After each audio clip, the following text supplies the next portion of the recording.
your arms. He didn't fall? Inconceivable. You keep using the word. I don't think it means what you think it means. Well, welcome back to Words with Friends. I hope this week's word is going to be a blessing to you. Because we've been talking about words, I keep thinking about that short little clip. Inconceivable. I don't think it means what you think it means. So I thought I'd give you a little test, a little pop quiz. Luke, you are not prepared in any way for this. I'm never prepared. These are words that are commonly misused and misunderstood. Mm-hmm. Are you ready? I'm ready. All right. What does the word bemused? If I said I was bemused about that. I would guess it would be like amused, but It sounds like amused. There's a clue, and this is why we get it mixed up. Right. It sounds like I'm bemused, like, oh, I'm bewildered, I'm bewathered. But no, bemused actually means confused. oh, So, okay, you did, okay. Decimate. You were decimated. You decimated our enemies. to destroy, completely obliterate. To utterly destroy, you would be again wrong. The clue is in the root dessa, meaning 10, which is basically just to reduce by a factor of 10. So you lost a tenth, which doesn't sound great. Right. But there's a famous story in Texas history where they were decimated at Goliad. They executed a tenth of the prisoners. Let's do another one. Disinterested. I'm just disinterested in that. Not interested. You would think uninterested, but it's Uninterested. not uninterested. It means that I have no. It's a betting term. So I've got no stake in the game. I'm disinterested in this. Right. I could still watch with interest, but I'm not going to lose anything. Either way, I loved this one. Electrocute. You ever been electrocuted? It's a shock. Have you been electrocuted? No, I got out with parole, so What? it's a Huntsville joke. Oh, okay. I don't know what that means. In fact, if you were electrocuted, you would now be dead, because to be electrocuted means to be like executed.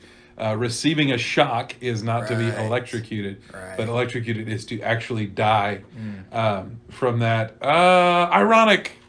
Ironic is. Don't rely on Alanis Morissette, Oh no, because her whole song, isn't it ironic? It's not ironic. It's just unfortunate. Oh.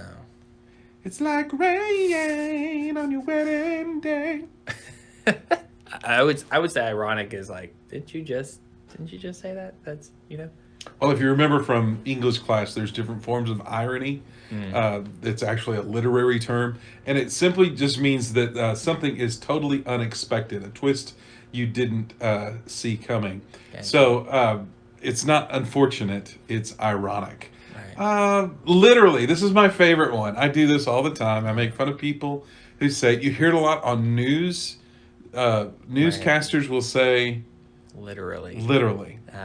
As it's stated. literally. Means what it means. You ever what watch it means. Parks and Rec when Rob Lowe's character was, I'm literally. Literally. Yeah. Yeah. It does not mean figuratively. Figuratively, I could eat a horse. Right. Literally, I could not eat a horse. Right. Figuratively, it made my head explode. I was so surprised. Correct. But we now say literally, so much so, this is actually interesting. There's been a change in how we now define words, where the common usage, if you can believe this, we're becoming so dumb as a society, is that we've said enough people use literally to mean figuratively that it can actually now be defined as literally. Huh. Yeah. We're literally dumber for having used. Right. Any other words that you think of that you hear people use? Irregardless, not a word. Irregardless. Irregardless is not a word. Regardless is a word. I always say nauseous and nauseated wrong. I say I've become nauseous. Nauseous is the thing that makes you nauseated. Anyway, it's a nauseous substance. Huh. But you're not if you say I'm nauseous, it means you make me sick, Interesting. which may be correct. See, Any other? I hear people say crown a lot, like what you put on your head, but what I'm meaning is the wax thing that you use to color a crown. That's just a mispronunciation. No, that's a word. Crown? Yeah, it's a I'm going crown. to use a crown? Yeah, hand me the box of crowns. Well, this week, Surprise, surprise. We're again talking about a word. And this one literally does not mean what you think it means. It doesn't even mean what we say it means. Right. So good luck. Watch this one and find out how dumb we all are. God bless. Yikes. For thousands of years, every morning and evening, Jewish people have prayed these well-known words as a way of expressing their devotion to God. They're called the Shema. Hear, O Israel, the Lord is our God, the Lord is one. And as for you, you shall love the Lord your God with all of your heart, with all of your soul, and with all of your strength. We're going to look at the last word, strength. The Hebrew word is ma'od, and it occurs some 300 times in the scriptures, and it doesn't actually mean strength. There is a perfectly good word for strength in Hebrew, and ma'od is not it. In fact, the Shema is one of the only places in the whole Bible where ma'od is translated as strength. So what's up with that? The most common meaning of ma'od is very or much. It's what grammar nerds call an adverb, a word that comes alongside other words to augment their meaning. For example, in Genesis chapter 1, God looks at the world that he's made, and 6 times he calls it good. But then the climactic 7th time, he says it is ma'od good. That is, very good. Later in Genesis, in the story of Noah, the flood waters keep rising and they become ma'od powerful, or extremely powerful over the land. In the story of Cain and Abel, Cain wasn't just angry at his brother, he was ma'od angry. Or when Saul became the king of Israel, he was ma'od happy. So you can see why ma'od occurs hundreds of times in the Bible. It's a really common Hebrew word that intensifies the meaning of other words. Very this, or really that. However, biblical authors could use ma'od in ways that are unique. Like when they want to increase a word's force to total capacity, they'll say ma'od twice. So Jacob became ma'od wealthy with flocks and camels and donkeys and servants. Or the Israelite spies went to investigate the promised land and they say, the land we passed through is ma'od good. So it's pretty clear, ma'od doesn't mean strength in terms of muscle power, but rather very or much. So let's come back to the Shema, where people are called to love God with all of their heart, that is their will and affections, and with all of their soul, that is their whole life and physical being, and with all of their ma'od, that is with all of their muchness. And while that sounds kind of funny, you also kind of get it. If ma'od can intensify any word's meaning to total capacity, then this final thing that you use to love God isn't a thing at all. It's actually everything. Loving God with your ma'od means devoting every possibility, opportunity, and capacity that you have to honoring God and loving your neighbor as yourself. It's the most wide and expansive word in the Shema. Ma'od can refer to almost anything. Which raises one last and really fascinating point. Because this word was capable of many nuances of meaning, ancient Jewish communities interpreted ma'od in the Shema in different ways. So the ancient Jewish scholars who translated the Hebrew Bible into Greek, when they came to ma'od in the Shema, they translated it with the Greek word dunamis, that is, power or strength. This is the interpretation adopted by most modern translations. But if you look at the ancient Aramaic translations of the Hebrew Bible, you'll discover that these scholars interpreted ma'od to mean wealth. Money is a concrete thing that opens up all kinds of opportunities to love God by giving away resources. And when Jesus was asked about the most important command in Scripture, he quoted the Shema, and he used 2 words to unpack the meaning of ma'od. He said, love God with all of your mind and with all of your power. Both are human capacities that can be used to love God in an infinite number of ways. So, which of these interpretations of ma'od is right? Does it mean strength, or wealth, or mind? That's the wrong question. The word ma'od doesn't limit the number of ways you can show love for God, just the opposite. The point is that everything in a person's life, every moment and every opportunity, every ability and capacity offers a chance to love and honor the one who made you. It's a call to love God with all of your muchness. And that's the meaning of strength in the Shema. All right, cool. All right, welcome back. Inconceivable, right? The word that you thought meant strength doesn't mean that at all, right? It means very or much. To me, just this entire series, I've just been told my entire life is a lie. Nothing means what I thought it meant. Well, but I always love that when you find this out. This happened to me the other day. I preached a whole sermon on the secret of being content. Mm-hmm. And the word secret is not in it's come to mean that, or it's a way of Right. rendering that. But the actual word secret, not in that passage from Paul. Right. Which helps you get a further understanding. There's a place in 2 Corinthians 5 where he says, if anyone is in Christ, he is a new creation. There is no A there, so it's just, if anyone is in Christ, new creation. Right. So I always think these tidbits help us dig deeper, that there's always something to be added. So what do we get from very, very? Right. So this idea of, yeah, it just kind of like what you just said. I thought it was odd that when they really want to get something across, they just keep repeating it. Yeah. Right. It's Shema Shema, right? Listen intently, right? It's that idea that Holy, holy, holy. right when you say it more and more. Verily, and more, verily, and more. I say unto thee, truly, Yeah. truly. Truly, truly. Yeah. And so we just see this common theme of these words being used because they are so important. And I think that that's something that we have to look at deeper, is when the writer themselves deem it important, and then we, in every day, we just read that, skimmed over it, read that, skimmed over it. Do we take the time to actually think about, well, how important are the words that are being written? Well, and so much of what we're doing is we're taking modern words, our modern language, which is, we don't have a choice. Right. Unless you really want to study and read it in the Hebrew for the first time, you're always going to look at these passages through the lens of your, how do I say it, your own colloquialisms, your own idioms, the way. So when we say, remember when we said mind, we didn't mean mind. When we said heart, we didn't mean heart. Yeah. This is another one of those that when I think of strength, heart, soul, mind, and strength, I'm going to go and I'm going to gut this up and I'm going to use my strength. Right. That's not it. Yeah. How do you love the Lord with your muscles? You know? Right. Yeah. Well, I would think that it means, this is how I always thought of it, with all the power you can muster. But what's interesting about that is you come to find out that the power that you think you have much greater power than that. If you've ever been in a place where you've just pushed your muscles, you've pushed your cardiovascular strength beyond what it could do, you would think, I didn't know I could do that. I think that we're getting closer to wholeness, the whole thing, the very. Go ahead. Right.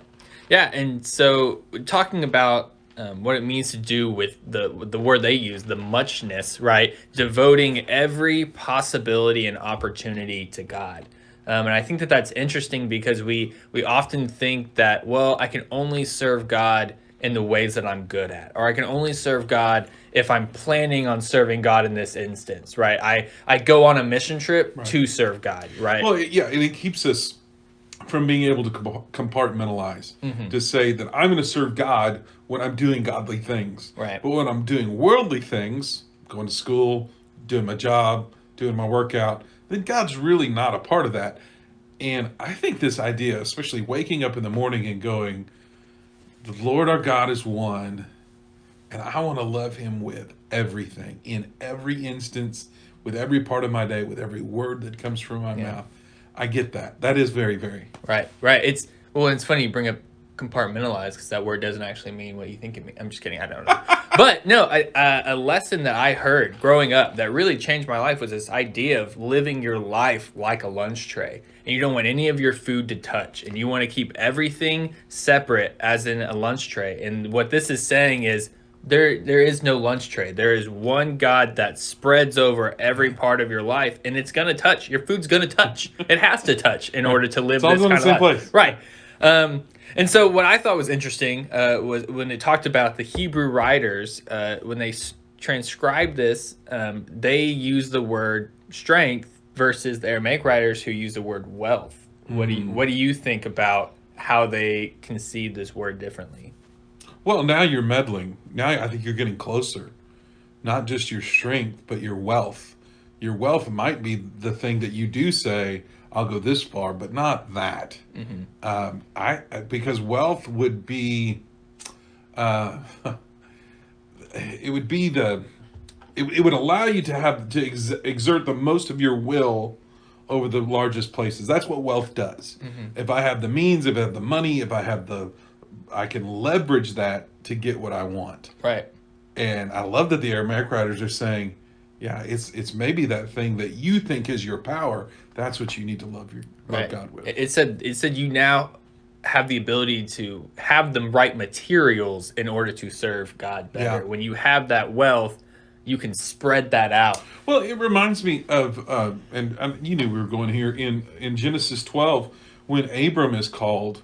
I'll just read it to you. It says, "The Lord had said to Abram, leave your country, your people, and your father's household, and go to the land I will show you." And then he gives him the blessing. I'm going to bless you. Your name is going to be great. You're going to be a great nation. But then it says, so Abram left as the Lord told him, and Lot went with him. And he was 75 years old. And look at this. It says he took his wife, his nephew, all the possessions they had accumulated, and the people they had acquired in Haran, and they set out for the land of Canaan. Now remember, he didn't tell them where they were going. I'm going to show you what it is. I'm going to show you what you're going to do. But he takes everything with him. Right. It's that completeness. And you've also got to think, Abram wasn't a God believer. He wasn't a God follower yet. He gets this call, and the call of God is so strong that he gives up everything. Right. Absolutely everything. Yeah, and we see that again in Matthew 4:18 when Jesus goes and he first acquires Peter, Andrew, James, and John, and he goes out to them and he says, "Come, follow me, and I will send you out to fish for people." And now, once they left their nets and followed him, so it's kind of that same idea of, man, I drop everything, right? They give up everything and they trust Jesus with this confidence that, okay, I've been called, he's going to lead. The importance of the nets. That's a heavy statement. They dropped their nets. Their nets for them would have been something that they had worked on, that they had earned, Right. that they had grown over time. And it's their way. This is their lifeline. This is how they make money. This is how they feed their family. They dropped their nets, Right. not to go back for them, not so somebody, and follow Jesus. They left everything. Yeah. Well, it was probably a family trait, right? My Sure. father was a fisherman, and my father's father was a fisherman, right? So that's the family business that they're like, all right, stops here. Well, I'm good now luck following. explaining that to your mom or dad. Right. Or your wife. This guy came by, and I heard him preach. Yeah. And he said he was the son of God, and so I'm going to go. Yeah. You know, and how are we going to feed I don't know. Well, what are we going to pay for school? I don't know. Yeah. Well, what about, I don't know. Right. I'm just going to go and follow him. And imagine being Zebedee at that point, watching your sons, and you're saying, well, this is what we've been praying for, is this guy to show up. The Chosen does a beautiful job Yeah. of showing that Zebedee is really this man of great faith, right?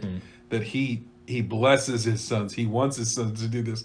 But I think there's a tension there of saying, this is the family business, and you guys are going to go follow this Messiah. Right. Yeah. And so when we talk about this muchness, what it looks like, well, how do I achieve that? What can I do? I think a good example is from Luke 9:23 when he's talking to his disciples, and he says, whoever wants to be my disciple must deny themselves and take up their cross daily. Sounds great, right? And then follow me, right? It's like the list that just keeps getting harder and harder and harder. Yeah. Deny yourselves. That's tough. Now take up your cross daily. Well, that sounds awful. Well, follow me. It's like, where does the list end? And I think that that's why it's so difficult and why it is included in the Shema, that muchness, because he knew how important it was that, hey, you can love the Lord your God with all your heart, right? You give your heart to things all the time, right? You can love the Lord with your soul. Of course, your soul is where you're being where you would belong, but your muchness, everything you have. I just love that term, muchness. We don't ever use that anywhere. Yeah. I love you with my muchness. The completeness of that Jesus said the same statement in a lot of different ways to people. When he says, sell all your possessions and then come follow me. Well, my father just died. Let me go bury him. Let the dead bury the dead. I just bought a field. No one that puts their hand to a plow and looks back is fit for service in the kingdom of heaven. All of these places where Jesus, your parents, your brothers and sisters, they're outside. No one unless you hate your father and mother, and even your own self, you can't follow me. Right. It is that idea of completeness that we're not holding anything back. And I think it almost reaches that point of, well, when you hold something back, and I think you just talked about it, there should be a consequence, right? When you hold that back, I think of when the fig tree, I think that Jesus looks at this fig tree, no bears fruit, boom, strike it dead. And that should be a wake-up call of when you're not feeling that push to give your all, that there should be a wake-up Well, call. and the true test in Abraham's story, I love how there's this beautiful bookends here where he asks for him to sacrifice Isaac. He says, take your son, your only son. So there it is again, that repetition. And this is everything. Right. Because if God said he's going to make me a great nation and I'm going to have more descendants, but this is my only son, then how is this going to work? He trusted him with everything. Right. Even to the thought of maybe he could raise him. Right, you don't raise somebody from the dead. Right. Yeah, and so, kind of closing this out, I think that when we look at, the disciples, when we look at Abraham, and you see that, man, a lot of these people left behind friends, family, their means of living, their money. But I think what they gave up is something they didn't even know they were giving up was this, their own safety, right? When they gave up their livelihood, they were putting themselves essentially in harm's way. And I think today, that is the thing that scares most people, but it's not in a violent way. It's in my social status. I'm giving up the safety of blending in. Jesus would be able to look at all of us and find the one thing. We were talking the other day about Paul in front of Agrippa, and he's trying to persuade him to be a Christian. And Agrippa says, do you think in such a short time that I would become a believer? And it's like Jesus would know the one thing we were holding back. For some it's wealth, for some it's position, for some it's safety, for some it's family. Like, think about all of those different ways where he calls these folks and says, for some it was their religion. Their religion that worshiped God was keeping them from following Jesus. So I think the question is, what would be the one thing you don't want God to ask you to give up? Right. Like, that you're afraid of, I'll do anything. But not that. Right. What would that be? That might be a good question for discussion. Yeah. Of what's the muchness? Right. What would that really look like in your life? Right. Yeah. So thank you so much. This has been, a great series. I've learned so much that I thought I knew that I don't know. It's just crazy. And I'm excited to keep going with these word series because I think it causes us to dig deeper into text. Where, like I said, like a lot of the times we read these and we go, oh, I've read that 1,000 times. I'm not really finding anything new in it. And this completely shatters that. And it's ironic how bemused you've been by this whole thing. I've been completely bemused. Decimated. Literally bemused the entire time. You decimated your own head. Decimated my own head. Right. Well, thank you for joining us, and we'll see you next week. God bless.